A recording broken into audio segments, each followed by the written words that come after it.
Chapter 313. The Enslaved Bride, Part 10. As Mu'allana was believed to be the great descendant of the Imam, Muhammad Ahmed al-Mahdi, who claimed to be the awaited Mahdi, likewise Haj Rodwan was the great descendant of the Caliph Abdullah al-Tashi. The majority of the people in the north of Sudan believed that the relationship between al-Mahdi and Abdullah al-Tashi was same as that between the Prophet Muhammad and his first caliph, Abu Bakr. After kicking the British out of Sudan in 1889, the great Imam selected his first caliph to be Abdullah al-Tashi. When the Imam Muhammad Ahmed al-Mahdi died of typhus 6 months after the fall of Khartoum, history repeated itself.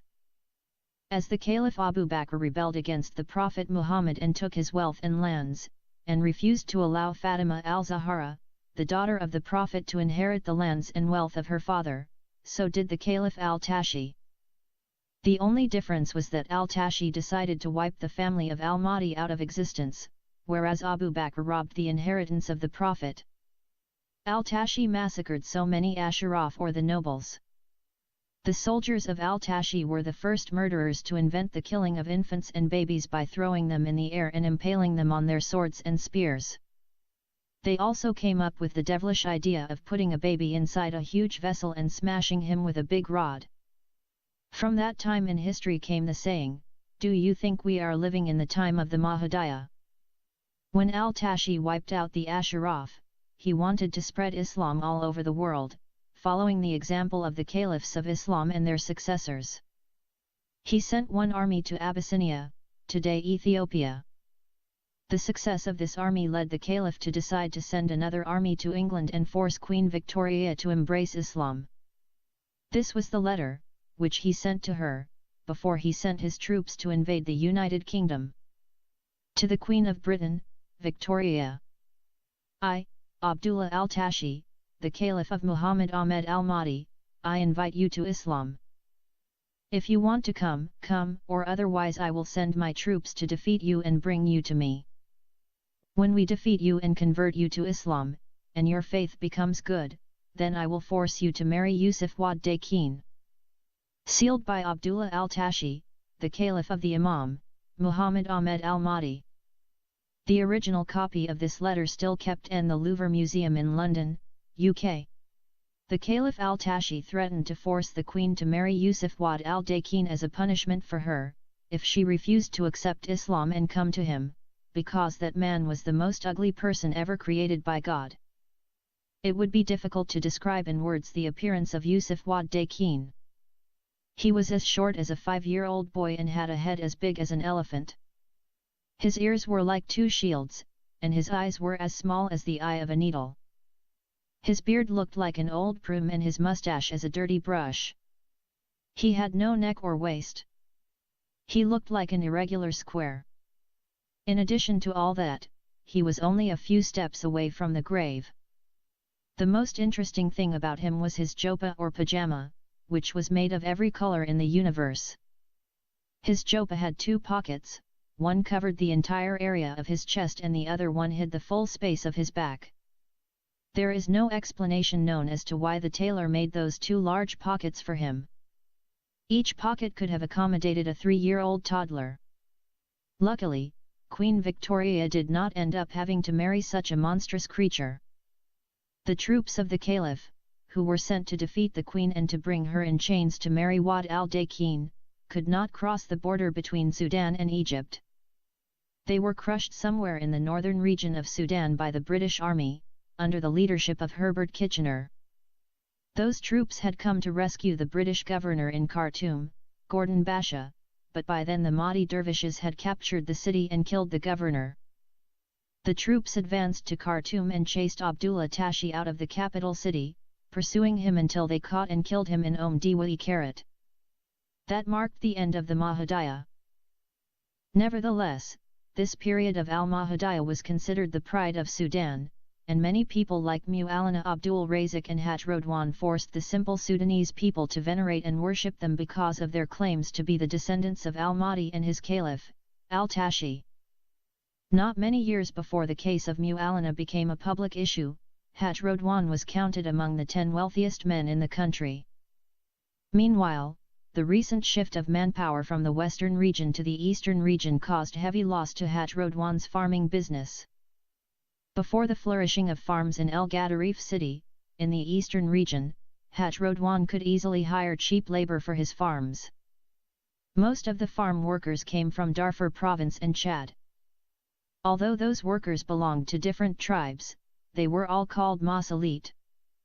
The name referred to a place in Chad called Dar Muslat. As Darfur was the land of the Fur tribes, so Dar Muslat was the land of the Masalit. Not everyone called Musladi necessarily came from that region of Chad. In the past, Haj Rodwan had not experienced any difficulty in recruiting those Masalit to work at his farms. His problems started when some of the Masalit discovered that in El Gadarif city, they could be paid more highly to do the same work they did for Haj Rodwan every year. Every worker who went to El Gadarif returned with extra savings and a radio in his hand. A radio was considered a luxury for those workers. Every Musladi loved to have a radio. It was a common phenomenon in El Gadarif city to see 10 Masalit sitting at the same table in an open coffee shack, each with his own radio, antenna extended to the sky, and volume turned to maximum. Every radio will be switched to a different radio station.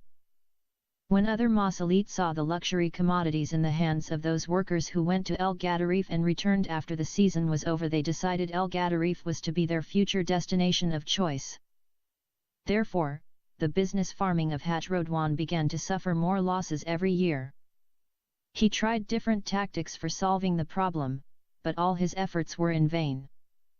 When every trick to attract back the cheap labor failed, Haj Rodwan resorted to the slavery system.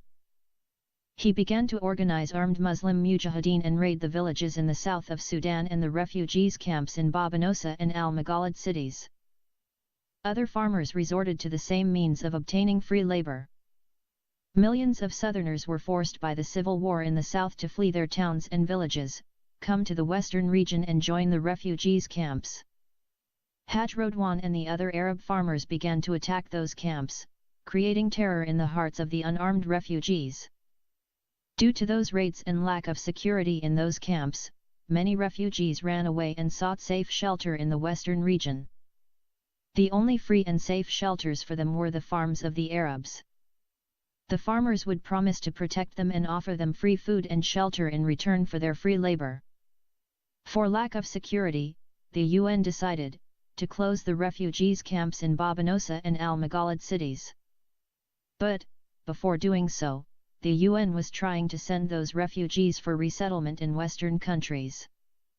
Another important reason for closing them was the high amount of money the government of Khartoum charged the UN for the land on which those camps were built.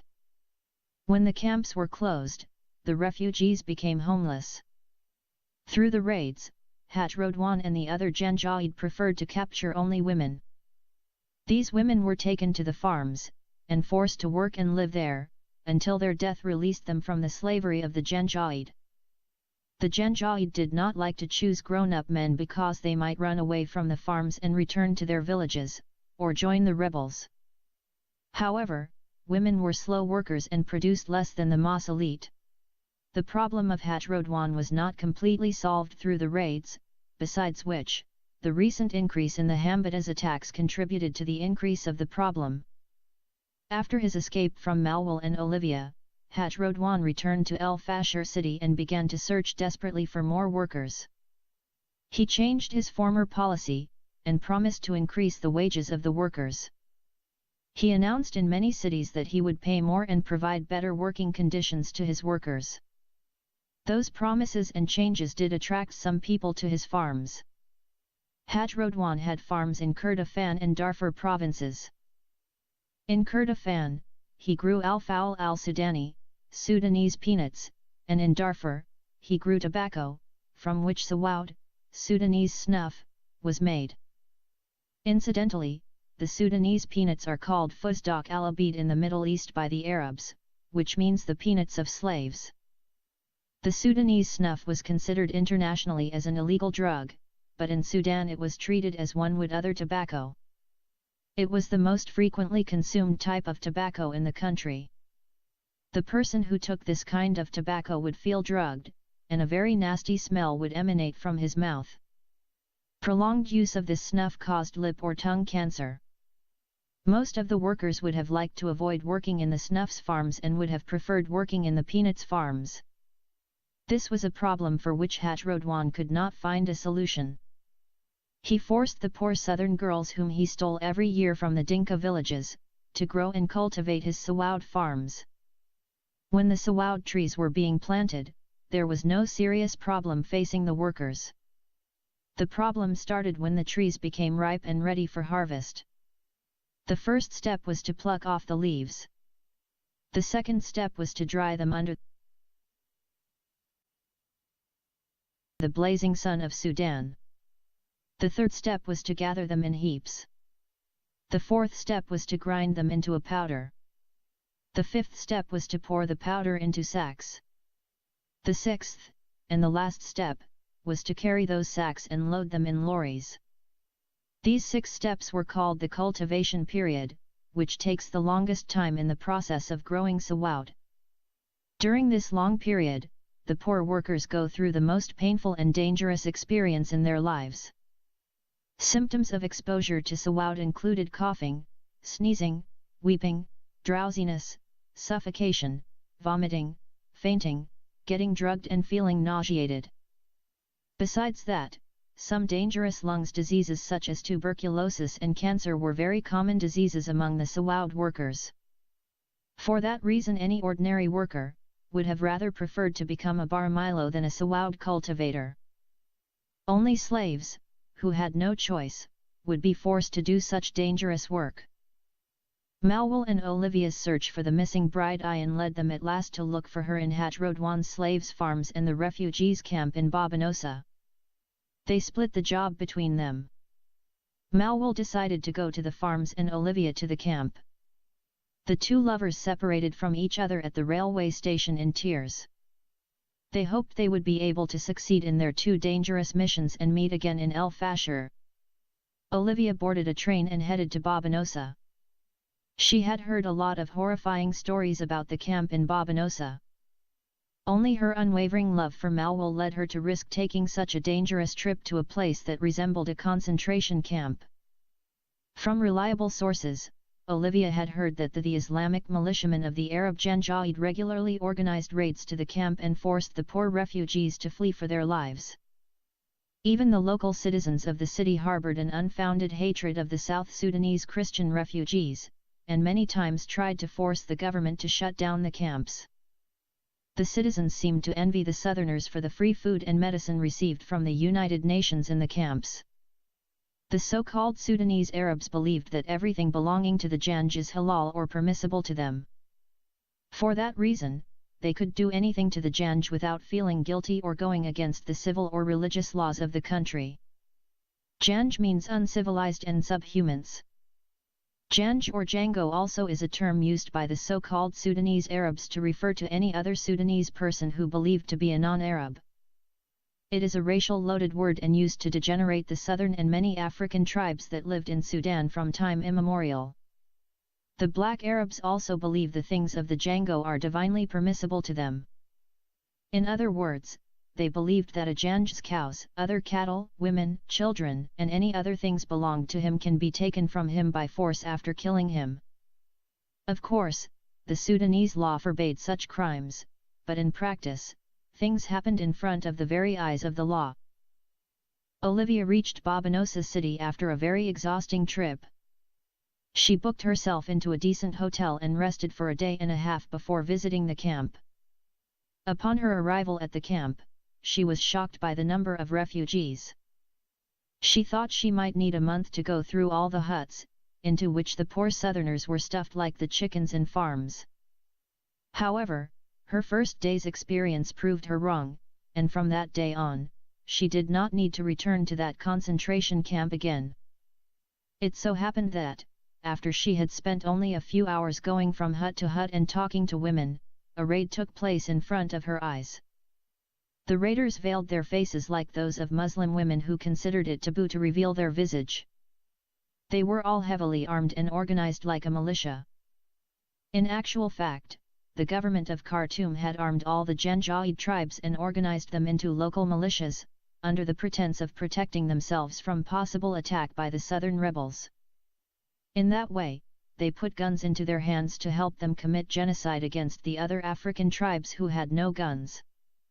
That was what happened recently in the western region Sudan, which made the UN accuse the Sudanese government of the violation of human rights. As a trained soldier, Olivia knew how to escape the attack of the armed militia of the Janjaweed. She ran for her life and escaped out of the camp. While she was fleeing, she witnessed the death of many innocent people. Those who were strong and able, like her, made it out of the camp. They had no place to run to, except for the police station. The raiders followed them as far as the police station and shot many of them on the way. At the police station, the poor refugees sought protection and safety. The policemen, being Arabs themselves, unwillingly stuffed them in some huts normally used as lock-up rooms to house criminals and the accused. Olivia happened to be one of those lucky Southerners who found favor in the eyes of the policemen. She pretended to be a reporter who came to visit the camp, and was told to stay inside the main office until the police van could return her to her hotel. At the police station, the refugees thought they were in safe hands at last. Exhausted from their ordeal, many rested and some even fell asleep. Towards the sunset, the local citizens of Babanosa surrounded the station and demanded that the refugees be handed to them for further action. The policemen refused such demands and ordered the citizens to disperse. While the cops and the citizens engaged in fierce argument over the fate of the detainees, one woman in the crowd suggested a devilish plan and initiated its implementation. She returned to her house and brought a bucket full of kerosene, which she poured on one of the lock-up huts, and set it on fire. The other citizens followed her example and set the rest of the huts on fire too. That day, the citizens killed anyone who tried to escape from the fire. On that evening, Olivia witnessed the most brutal genocide she had ever seen in her life. She had not even seen such massacre during her time spent fighting as a rebel in the jungle. While the slaughter of the innocent refugees was going on, a police van smuggled Olivia, and some other reporters out of the police station, and took them to their hotels. On that evening, even the policemen had to flee for their lives. That same evening, Olivia and the other reporters hired a cab at the hotel, escaped the concentration camp, fleeing to another big city, called El Abeid. They were scared to spend another hour in the hotel, fearing that the angry citizens might slaughter them in their rooms at night. As for the woman who came up with the satanic idea, she was so honored in Babanosa, that the citizens renamed her Bit al-Maknimir, after another great hero of the Sudanese Arabs' history who had killed the son of the great Sultan of the Turks, Ismail Pasha, and his soldiers in the same fashion. Of course, history recorded that al-Maknimir later had retreated from the advancing army of al-Divitar Dar, who had come to seek revenge for the murdered Sultan's son. The great hero of Sudan had then fled to Ethiopia with his men, and had left behind him women, old men, and children to bear the consequences of his deed. The Turks had raped the young women, and the rest had been burned, drowned in water, and killed by the Divitar Dar army. That was the end of the great Sudanese hero's story, but for the poor Sudanese Christians, there was no one to avenge their innocent blood from Bit al-Maknimir and her satanic militia.